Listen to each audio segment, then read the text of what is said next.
सम्माननीय सभामुख महोदय, सम्माननीय प्रधानमन्त्रीको आज कुरा सुनिसकेपछि कोरोना भाइरसको बारेमा मलाई के लाग्यो भने प्रधानमन्त्रीजीलाई धेरै कुरा थाहा छैन, तर थाहा छैन भन्ने थाहा छैन। त्यसले गर्दा बडो डरलाग्दो भयो।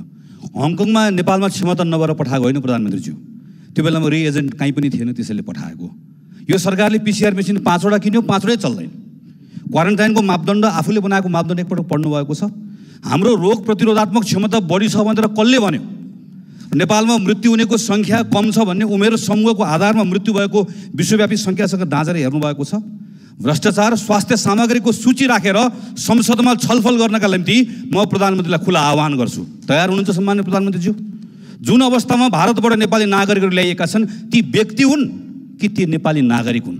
ती नेपाली नागरिकका बारेमा चिन्ता गर्ने, तिनी आउँदैछन् भन्ने कुरामा जानकारी राख्ने, तिनको लागि क्वारेन्टाइनको तयारी गर्ने सम्माननीय प्रधानमन्त्रीको सरकारले हो, हामीले गरिदिनु पर्ने हो। त्यसको तयारी गरेको भए आज तिनलाई दोष दिएर बस्नु पर्थ्यो वा आज हामी एउटा पनि कोरोना संक्रमणको अवस्था नभएको वा कम भएको न्युजिल्यान्डको प्रधानमन्त्री नाचेको जस्तो हाम्रो प्रधानमन्त्री नाचेको हेर्न पाइन्थ्यो। नेपालीको प्रतिरोध क्षमता राम्रो छ भनेर कसले भन्यो भनेर भर्खरै सुन्नुभयो नि, मैले भनेको त मैले भनेको।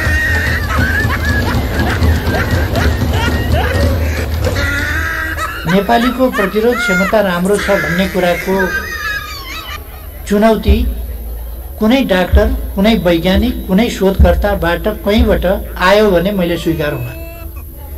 तर नेपालीको प्रतिरोध क्षमता, नेपाली अलिकति आधा नेपाली हिमाली भेगतिरै स्वच्छ हावा, स्वच्छ पानी, उकाली ओह्राली हिँडेर पहाडी जनजीवनमा बसेका छन् र स्टामिना बलियो छ एउटा। अर्को हाम्रो खानामा, अर्को तराईमा बस्नेहरूको पनि हिमालबाट ठोकिएर हामीले थाहा पाउनुपर्छ नेपालको भूगोल। यदि मरुभूमि जन्ने ठाउँहरूबाट तातो हावा आयो भने हिमालको नजिक पुग्नभन्दा पहिले त्यो चिसो भइसक्छ, कायल भइसक्छ। हिमालको छेउमा पुग्नभन्दा अगाडि, हिमालसँग ठोकिनभन्दा अगाडि कायल भइसक्छ। हिमालसँग ठोकिँदाखेरि त्यो बरफ भएर पग्ने स्थितिमा पुग्छ।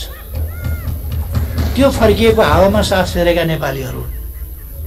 यो देश झार उम्रियो भने यार्चा गुम्बा भएर उम्रिने देश हो। यस देशमा ढुङ्गाबाट शिलाजित निस्किन्छ। यस देशमा माटो सिमरेक हुन्छ। यो देश जडीबुटीको देश हो, औषधिको देश हो। यस देशको पानी हिउँबाट हिमालमाथि बसेर त्यसपछि पग्लिएर अनेक मिनेरल तत्त्वहरूसँग खेल्दै तल रसाएर निस्किएको पानी हुन्छ। त्यसकारण यो इभिएन बराबरको छ यो पानी यहाँ। त्यसकारण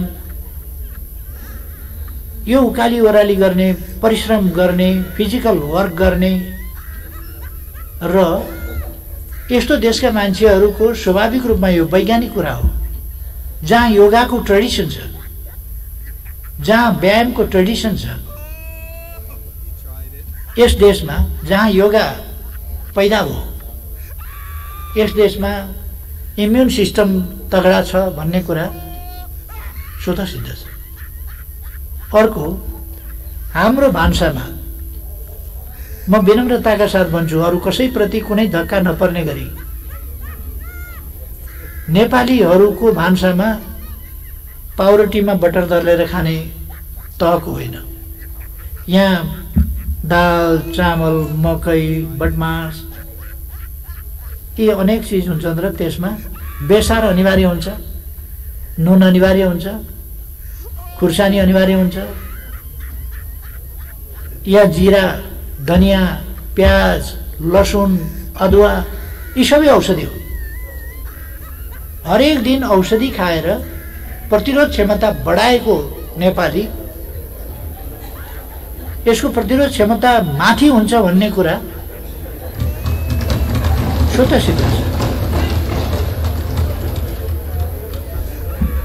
त्यसर्थ नेपालीहरूको प्रतिरोध क्षमता राम्रो छ, अवश्य राम्रो छ र हामीले यस ट्रेडिसनलाई जनताका बीचमा पनि लानुपर्छ। हाम्रा ट्रेडिसनल खानेकुराहरू, हाम्रो भान्साको तरिका यसमा हामी कायम रहनुपर्छ।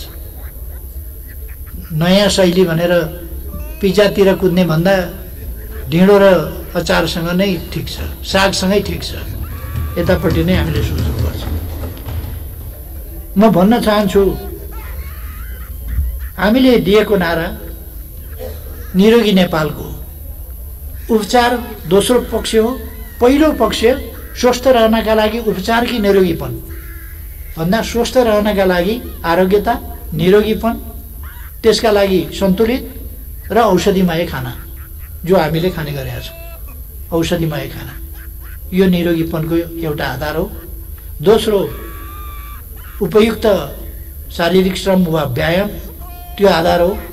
तेस्रो आराम, आवश्यक मात्रामा शरीरलाई पुग्दो आराम, यो मैले मात्र होइन ऋषिमुनिहरूले गरेका व्याख्या हो। आहार, विहार, निद्रा, यो ऋषिमुनिहरूले आहार विहार भनेको व्यायाम र आराम, यो ऋषिमुनिहरूले गरेका व्याख्या हो। र हामीले सकारात्मक सोचका साथ अगाडि जानुपर्छ र स्वस्थ उच्च मनोबल त्यो राख्नुपर्छ र हामी रोगलाई पराजित गर्न सक्छौँ भन्ने उच्च मनोबल, सकारात्मक सोचका साथ अगाडि जानुपर्छ र स्वच्छ स्वस्थ वातावरणमा बस्नुपर्छ, सरसफाइका साथ बस्नुपर्छ। त्यसले हामीलाई चाहिँ निरोगी रहन मद्दत गर्छ। त्यो पनि एउटा प्रतिरोधी कुरा हो।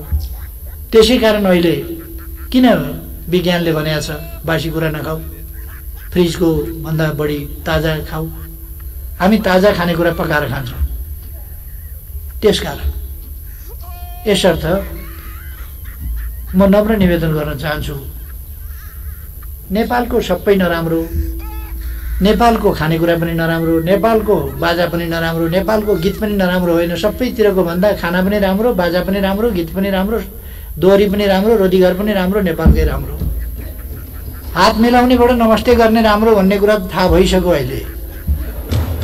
हामी पनि हात मिलाउनेमा गइसकेका थियौँ। अब नमस्ते गर्नु पो ठिक रहेछ, हाम्रा पुर्खाले भनेको कुरातिर नमस्कारै ठिक रहेछ। त्यसकारण कतिपय बेठिक कुराहरू छन् भने तिनलाई छोडौँ, नत्र भने यी कुराहरूतर्फ ध्यान दिउँ भन्ने मेरो चाहिँ नै आग्रह हो। हामीले, हाम्रा पुर्खाहरूले हजारौँ वर्ष लगाएर खोज अध्ययन अनुसन्धान गरेर, मैले भन्ने गरेको छु, हाम्रा पुर्खाले नचाखेको कुनै पात छैन होला, वृक्षको, लहराको कुनै बोक्रो छैन होला, कुनै फुल छैन होला, कुनै जरो छैन होला हाम्रा पुर्खाले नचाखेको। त्यसै कारण कुन औषधि हो, कुन चाहिँ बिख हो, कुन औषधि केमा, कसको बोक्रो केमा ठिक हुन्छ, कसको पात केमा ठिक हुन्छ, कसको मुन्टो पिसेर लाउँदाखेरि कहाँ ठिक हुन्छ भन्ने कुरा हाम्रा पुर्खाले यो हजारौँ वर्ष लगाएर गरेको आविष्कार, ती कुराहरू हामीले छोड्नु हुँदैन। यसै कारण आयुर्वेद, होमियोपेथी जस्ता कुराहरू हाम्रा क्षेत्रका आविष्कार यी अत्यन्त महत्त्वपूर्ण छन्, मूल्यवान छन्, यसको विकास गर्नुपर्छ भन्ने हो।